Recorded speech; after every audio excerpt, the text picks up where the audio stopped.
Bonjour à tous, c'est AT, j'étais pilote de chasse sur Super Étendard, puis sur Rafale Marine dans l'aéronaval. J'ai été formé par l'US Navy dans le cursus qu'on appelle Full US, 26 mois en échange aux États-Unis. J'ai quitté l'institution il y a 2 ans, je suis maintenant chez Air Canada et je suis maintenant à côté de mon métier de pilote de ligne, conférencier professionnel. J'ai ouvert cette chaîne YouTube et l'objectif de cette vidéo aujourd'hui c'est quoi? C'est de faire de vous des brutes sur DCS. Non, c'est vous apprendre à apponter et vous créer un petit curriculum pour arriver à l'appontage. Donc, la thématique, qu'est-ce qu'on va trouver dans cette vidéo? Eh bien, c'est une sorte de tutoriel DCS séquencé en 3 étapes. Étape numéro 1, le vol lent. On va se mettre à 6000 pieds d'altitude et simuler un circuit d'appontage. Étape numéro 2, l'ASSP, appontage simulé sur piste à Batumi. Étape numéro 3, le Case One américain. On va arriver pour un circuit d'appontage 2 jours sur porte-avions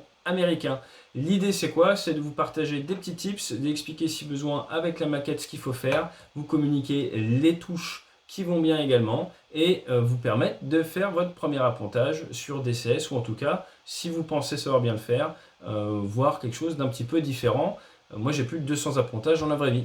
Jingle.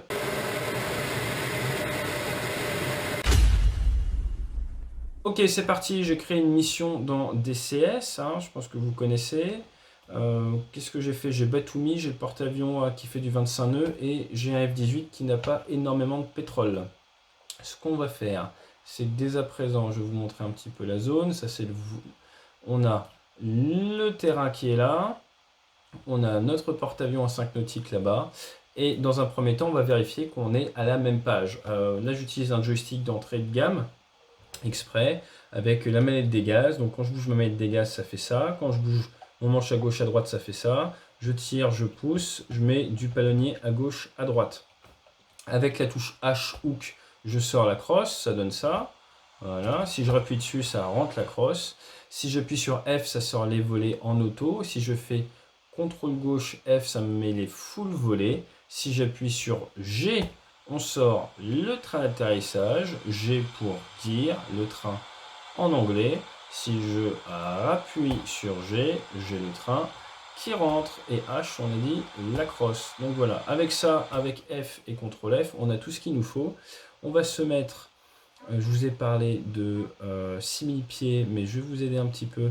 On va descendre à 3800 pieds au-dessus du terrain et on va simuler un circuit. Alors pourquoi 3800 pieds? Dans la vraie vie, on se mettrait plus haut pour faire du vol lent, mais là, c'est pour que vous ayez des conditions moteurs qui soient plus proches de la réalité. Donc 3800 pieds, 350 nœuds, à peu près, on n'est pas au chou. 120 degrés au cap, ça nous fait un cap de sortie 300. Et on va partir, allez, on va récupérer 350 nœuds. Voilà. Plein réduit, j'incline à 60 degrés d'inclinaison. Je viens tirer 2G, on voit ici le G là. Et je tourne et je tourne et je tourne et je tourne. Alors moi j'ai tendance à tirer un peu plus parce que c'est plus efficace. Voilà, voilà, voilà. On tourne, on tourne, on tourne, on tourne, on tourne, on tourne, on tourne, on tourne, on tourne. Alors on va sortir le train, les volets, la crosse reste rentrée. Ok, alors à Batumi, ce qu'il faut savoir, c'est que vous voyez l'usine qui est juste là. L'usine qui est juste là, elle est pile poil un nautique travers le seuil de piste. Donc on va venir la survoler, ça nous mettra au bon écartement. Ok, maintenant CTRL F, je passe en full volet. Voilà, vous voyez mes volets sont en train de sortir, les volets sont les surfaces là qui me donnent de la portance supplémentaire. Et je dois trimer mon avion si besoin. Voilà. Donc pendant que mes volets sortent, ça vient gêner d'un point de vue aérodynamique. Il y a tout qui change dans l'avion. C'est un petit peu désagréable, donc il faut compenser. Là j'ai une alarme low fuel. J'arrive travers. Vous voyez, j'ai mis 2 coups de trim. Alors j'aime pas trop le trim sur F18. Je trouve que le ressenti, en tout cas avec ma configuration actuelle, est vraiment pas bonne. Et là on va partir en dernier virage. Donc je suis un petit peu bas. Je vais grimper un petit peu là. Et ce que je recherche normalement, c'est d'être on speed, d'avoir le donuts ambre qui s'affiche. Si j'ai le vert qui s'affiche, c'est que je suis trop lent. Si j'ai le rouge qui s'affiche, c'est que je suis trop rapide. Là, l'idée, c'est quoi? C'est de s'entraîner un petit peu en altitude, de manière à prendre l'avion en main, ce qu'on fait dans la vraie vie. Et si vous devez faire une erreur comme ça, vous n'êtes pas trop bas. Ça vous permet un petit peu de démystifier la procédure. Et là, on voit que l'avion est très léger, j'ai plus beaucoup de pétrole, et du coup, il est vraiment, vraiment nerveux au niveau des gaz. Donc, je vais vraiment devoir être très prudent au niveau de ma gestion des gaz. Donc, de l'extérieur, on ressemble à ça. Alors, ce qu'il faut savoir, c'est qu'au moment où on va remettre les ailes à plat, vous allez voir, je ne touche pas au gaz. Regardez, je ne touche pas au gaz. Je suis en virage, je remets les ailes à plat, et là, du coup, j'ai un excès de portance, et naturellement, il veut remonter, il veut accélérer mon avion. Donc ça vient aussi de la manière dont je l'ai trimé, mais il faut en avoir conscience. Pourquoi Tout simplement parce que, hop, on va descendre, accélérer et venir au break. Allez, c'est bon. Pourquoi est-ce que c'est vachement important Parce que en sortie de virage, vous allez devoir jouer un petit peu avec le mètre des gaz et réduire. Donc je vous ai dit qu'on allait faire un petit break. On va breaker un peu plus loin. Je ne veux pas faire trop long le tuto, donc c'est pour ça que je me permets ces petits mouvements. Cap 120, 800 pieds, 350 nœuds, plein réduit, j'incline, et on part au break. Tac, tac, tac, tac, tac. Donc là, on fait de l'ASSP, appontage simulé sur piste. La crosse est rentrée. Je tourne, je tourne, je tourne, je tourne, je tourne. On vient chercher un cap 300 environ. 250 nœuds, le train. Un peu de relief. Je viens chercher mon usine dont je vous ai parlé tout à l'heure. J'appuie sur F. Je commence à voir les flaps qui sortent. Je viens gentiment, alors là j'étais obligé d'attendre un petit peu, je viens gentiment rechercher 600 pieds, et là j'appuie sur CTRL F, et vous voyez j'ai mes full flaps qui sont en train de sortir. Là j'attends mon donut, je vais remettre les gaz juste comme il faut, et normalement il faut que je trime mon avion. Dans la vraie vie, je pourrais lâcher le manche. Donc là voilà. À ma masse restante, c'est à peu près 125 nœuds. On peut difficilement être plus léger. Je suis en train de venir 600 pieds. J'arrive un nautique travers. Et là maintenant, il faut que je fasse attention. Au niveau des gaz, je vais partir en virage. Quand je partirai en virage, je vais légèrement commencer une descente. Donc je m'attends à devoir réduire un peu au niveau des gaz. Donc vous voyez, là j'essaie de bien me stabiliser. Si vous arrivez à vous trimer comme ça, c'est parfait. Mais ayez conscience que votre trim en descente sera légèrement modifié. Ok, on part en virage.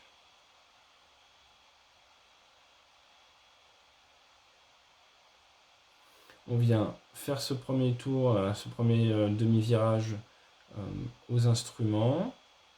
On reste bien une speed. Pourquoi? Parce que du coup, ça va vous donner le bon écartement. Et au point 90, on doit être à 450 pieds, vous voyez. Hop, 450 pieds. À ce moment-là, on peut regarder dehors, on voit la piste et on vient, surtout en SSP, fonction du vent, tout ça, faire des corrections. Alors moi, j'aime bien être du côté lent de la force en dernier virage. C'est un truc qu'on faisait sur Super Étendard. Pourquoi? Parce que du coup, dès que vous remettez les ailes à plat, naturellement, vous récupérez de l'énergie et vous passez on speed. Si j'étais rapide ou autre, je me serais retrouvé lent. Pardon, je me suis retrouvé rapide. Voilà, vous voyez. Maintenant, je peux mettre mon vecteur vitesse là où je veux aller. Hop, pouf. On remet de la puissance. On rentre le train, on rentre les volets. Ah, on n'a pas pris le train, voilà. Un petit palier d'accélération. Et on va gentiment partir vers le porte-avions.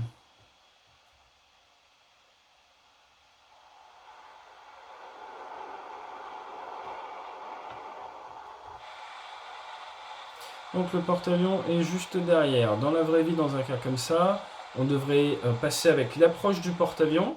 Donc on passera en fréquence avec l'approche du porte-avions. Et ensuite, on passerait en fréquence avec Avia qui gère tout le volume jusqu'à 5000 pieds autour du bateau. C'est différentes fréquences. Là, aujourd'hui, ce qu'on va faire, c'est on simule que le porte-avions nous attend, qu'on est autorisé à se poser de suite. Comme on dit dans la marine, vous avez le Charlie. Là, si besoin, quand j'arrive avec mon avion, je vidange pour me mettre au bon poids. On va arriver vertical le porte-avions avec la crosse sortie. Et on va après partir en virage, se mettre en vente arrière et faire notre dernier virage comme un grand. Donc là, on arrive serré. à 800 pieds. J'ai sorti la crosse. On arrive au break avec la crosse. Et schlac, c'est parti. Je viens me mettre. Donc là, le but du jeu, c'est quasi de se poser le plus vite possible. Pourquoi? Parce qu'on est low on fuel, on n'a pas beaucoup de fuel. Donc je viens me mettre, il a quoi comme cap le pépère? Il a un cap 3,55. Oui, j'ai mes réflexes de français de me mettre aux altitudes non américaines. Donc on s'éloigne un petit peu, on ne veut pas se louper, on veut prendre le temps de bien se configurer. Une vingtaine de secondes, ça vous permet d'être pas mal. Là, n'hésitez pas, on lâche un peu le manche, on se détend la main, surtout après tout ce qu'on vient de piloter. On a bien l'anti-skid qui est coupé, on a bien la crosse qui est sortie, on vient mettre plein réduit, on incline et c'est parti. 60 degrés d'inclinaison, vous devez être à 2G. On avait un cap 3,55, on va chercher un cap 175 en sortie, corriger du vent si besoin, mais normalement il n'y a pas trop de vent. On est à 2G, ça tourne, 830 pieds.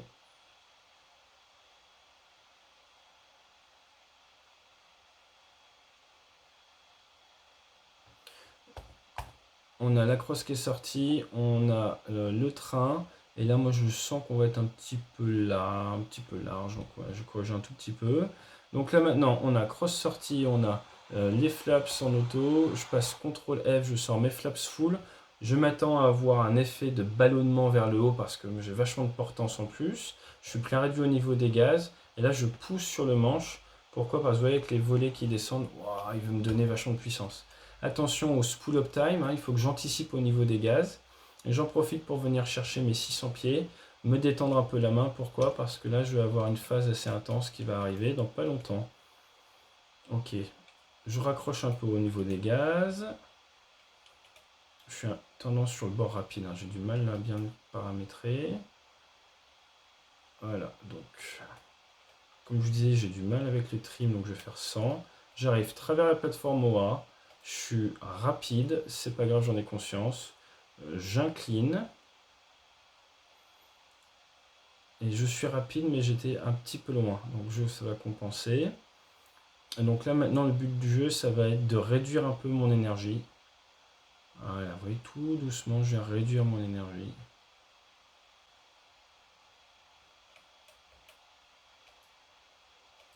Ok, je vois le bateau. Donc là, il faut que je fasse attention. Je suis un peu une incline approach. Donc je relâche un petit peu mon effort pour reprendre dans la foulée, de manière à bien travailler mon dernier virage. J'arrive à 350 pieds, je vois miroir. Miroir manuel, par exemple 500 kg, je ne sais pas combien j'ai. AT. Oui, AT, 28 nœuds. Donc les officiers d'appontage me répondent pour me dire qu'il y a par exemple 28 nœuds sur le pont. Et là, c'est la phase critique. Surtout que sur DCS, j'ai beaucoup de mal à voir mon alignement. Alors là, je me suis enfoncé. C'est pas bien. Ah, j'ai beaucoup de mal à voir l'alignement sur DCS. Donc j'étais un peu... Hop. Alors là, j'ai fait court. Hop là. Je me suis posé court. Ah bah, c'est pas bien grave. Donc, en tout cas, on était bien aligné, c'est déjà bien. Ce qui est important, c'est d'être bien aligné après on speed et le plan. Très très important dans cet endroit-là. Voilà, on va refaire une petite approche.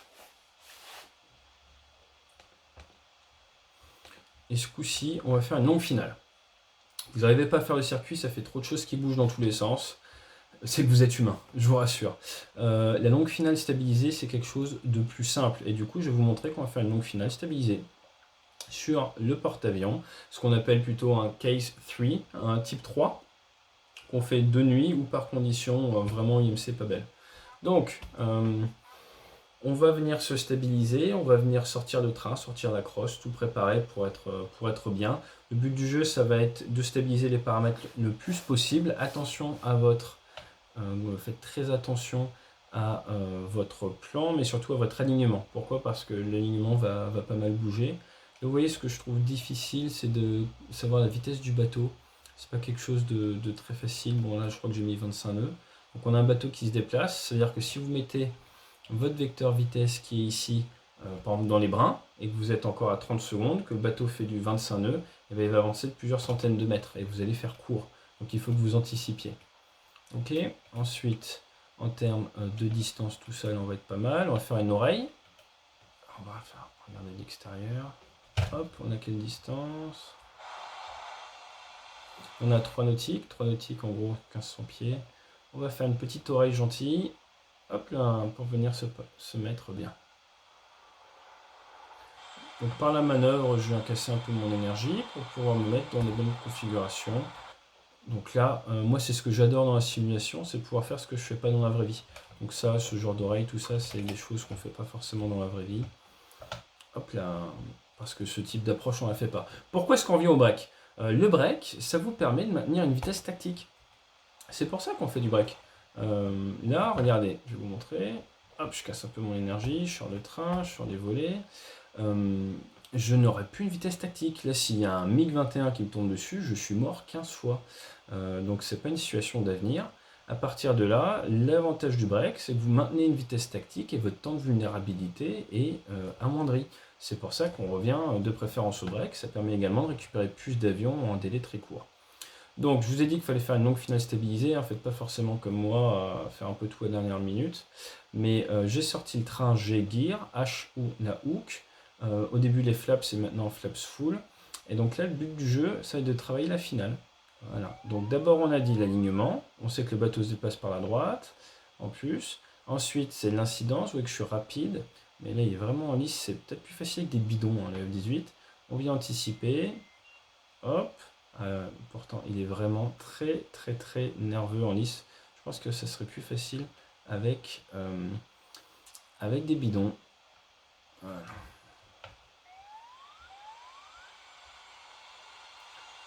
Et on a pris un 3, un 4, bon un 4. Voilà, donc ça c'était pour l'idée. Je vais vous le refaire une deuxième fois. Ce coup-ci, ce qu'on va faire, c'est on va mettre des bidons. Donc là, l'avion, puisque j'ai changé derrière, je n'étais pas bien configuré. D'abord l'avion, après je peux mettre l'attitude, tout ça. Et ce qu'il ne faut pas oublier de faire, c'est vous mettez en client. Voilà. Allez, c'est parti. Ok, donc là ce qu'on va faire, c'est on va faire une longue finale. Et sur la longue finale, je vais vous montrer un petit peu comment on peut faire si vous voulez vous entraîner. Alors, longue finale, pas trop de vitesse, hein. On va casser un peu la vitesse. Ok, on va sortir la crosse. Monter en incidence. Voilà. Super. On sort le train, on sort les volets. Et je vais sortir les volets full.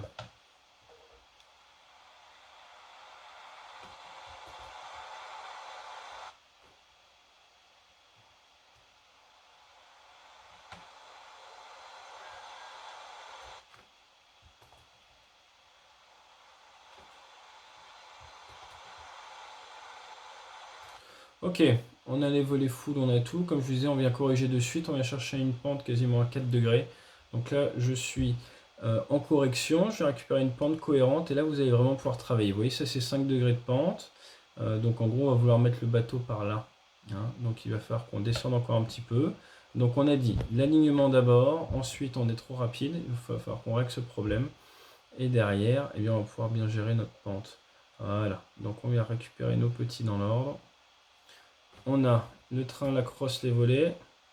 On vient récupérer le donuts. Et là, c'est la phase de transition, il ne faut pas se faire avoir. Voilà. Alors, alignement, donuts. Et là, vous avez vraiment le temps de travailler. Vous voyez, on est un peu lent. Voilà. N'y allez pas trop fort, on voit le miroir. Donc là, si je pouvais dimmer, hein, réduire un peu d'intensité, je le ferais.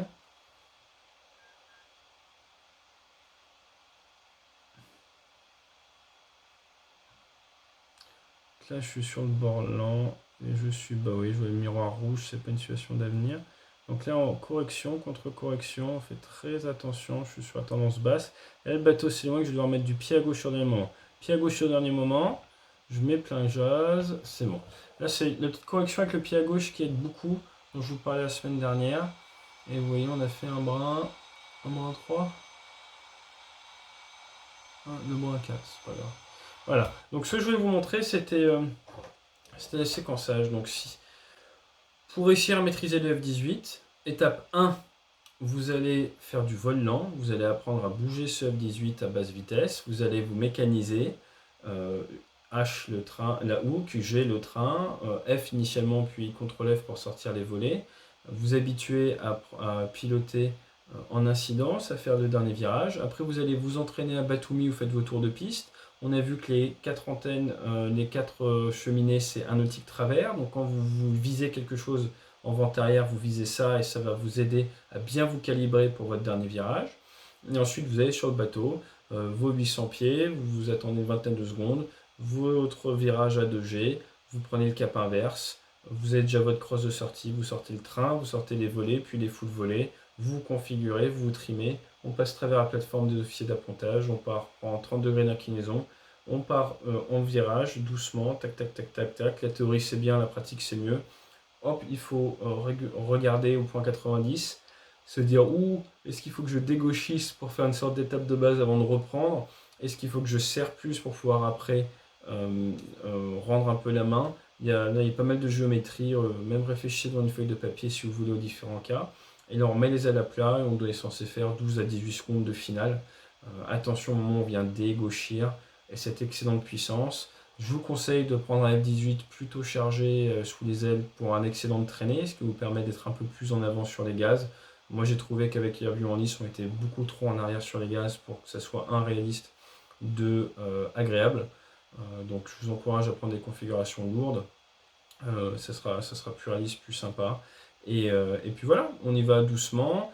Vous avez du mal à faire ça, vous voulez vous entraîner à faire des longues finales, vous allez dans la mission editor, vous mettez comme vous avez vu à 3 nautiques, 1500 pieds, vous serez pas mal, du bateau, et puis après c'est parti, vous mettez aux alentours des 3 à 4 degrés, et vous mettez au bon alignement, on speed, et ensuite vous venez bien travailler ce plan, et pour ceux qui ont le module carrière, vous verrez, vous avez votre meatball, vous avez les références vertes, vous ne voulez pas l'aligner parfaitement, vous voulez mettre en gros entre une demi et une boule haute, et être comme ça du bon côté de la force.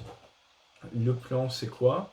Vous avez un plan comme ça hein, que vous visez, et ce que vous voulez c'est vous voulez piloter votre avion à la bonne incidence. C'est très important la bonne incidence parce que vous avez une distance entre la crosse et l'œil.